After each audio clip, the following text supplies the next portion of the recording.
টানা তৃতীয়বারের মতো সরকার গঠন করতে যাচ্ছেন নরেন্দ্র মোদী। দেশটির 18তম লোকসভা নির্বাচনের ফলাফলে 543টি আসনের মধ্যে বিজেপি সমর্থিত এনডিএ পেয়েছে 294 আসন। এদিকে কংগ্রেস নেতৃত্বাধীন ইন্ডিয়া জোট আসন পেয়েছে 231টি। নির্বাচনে নিরঙ্কুশ সংখ্যাগরিষ্ঠতা অর্জন করতে না পারায় চন্দ্রবাবু নাইডুর দল টিডিপি ও নীতিশ কুমারের জনতা দল ইউনাইটেডের সঙ্গে জোট করে সরকার গঠন করতে যাচ্ছে বিজেপি। সামদানি প্রত্যয় রিপোর্টে বিস্তারিত। নানা নাটকীয়তার পর শেষ হওয়া ভারতের 18তম লোকসভা নির্বাচনে জয় পেয়েছে বিজেপি সমর্থিত এনডিএ জোট। এর মধ্য দিয়ে জওহরলাল নেহরুর পর প্রধানমন্ত্রী হিসেবে নরেন্দ্র মোদী তৃতীয়বার সরকার গঠন করতে যাচ্ছেন। 7 দফার ভোট গ্রহণ শেষে 543টি আসনের মধ্যে এখন পর্যন্ত 241টি আসনে জয়ী হয়েছে বিজেপি।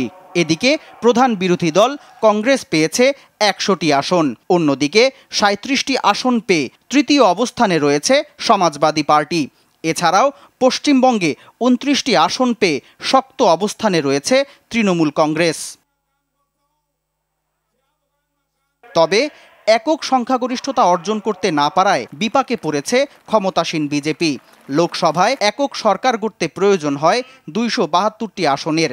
এই লক্ষ্য পূরণ করতে না পারায় বিজেপিকে এখন নির্ভর করতে হচ্ছে এনডিএ জোটের ওপর। এনডিএ জোটের অন্যতম দুই দল চন্দ্রবাবু নাইডুর টিডিপি ও নীতিশ কুমারের জনতা দল ইউনাইটেডের সঙ্গে বিজেপির জোট গড়ার সম্ভাবনা রয়েছে। এদিকে টানা তৃতীয়বারের মতো তার দলকে জেতানোর জন্য দেশবাসীকে ধন্যবাদ জানিয়েছেন নরেন্দ্র মোদী। সামাজিক যোগাযোগ মাধ্যম এক্সের এক পোস্টে এ ঘটনাকে ঐতিহাসিক উল্লেখ করে তিনি বলেন, এনডিএ জোটের প্রতি জনগণ আস্থা রেখেছে।